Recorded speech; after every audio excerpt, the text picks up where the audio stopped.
দর্শক, ঠিক জানাজার শুরুর আগে পরিস্থিতি বর্ণনা করছি। সংসদ ভবনের সামনে লাখো মানুষের ঢল। সেই ঢলে প্রধান উপদেষ্টা বক্তব্য রেখেছেন, যতদিন বাংলাদেশ থাকবে ততদিন হাদি মানুষের বুকে থাকবে।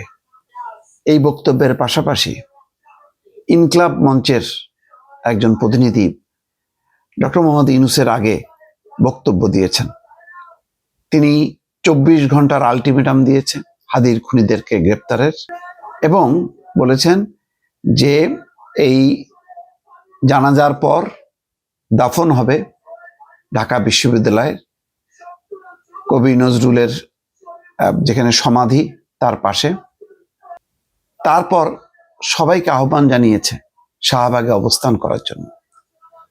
দর্শক, একটা অস্থিতিশীল পরিবেশের মধ্যে এই আহ্বানটা অন্তত এই মুহূর্তে আমার কাছে বিপজ্জনক মনে হচ্ছে।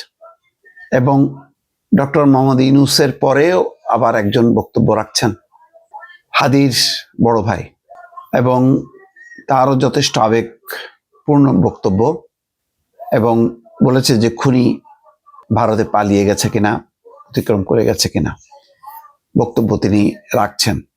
কিন্তু এবং এই বক্তব্যের মধ্যে জানা যায় যারা এসছেন সবাই অনেককেই আবেগ আক্রান্ত দেখা যাচ্ছে।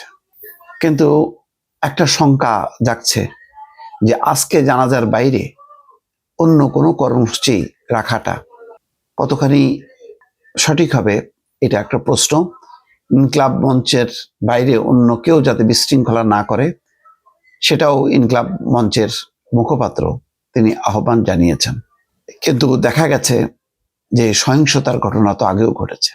শাহবাগের সেই সমাবেশ যখন চলেছে, সেই সমাবেশের বাইরে প্রথম আলো, টেলিস্টার সহ বিভিন্ন স্থাপনায় আগুন দেওয়া হয়েছে।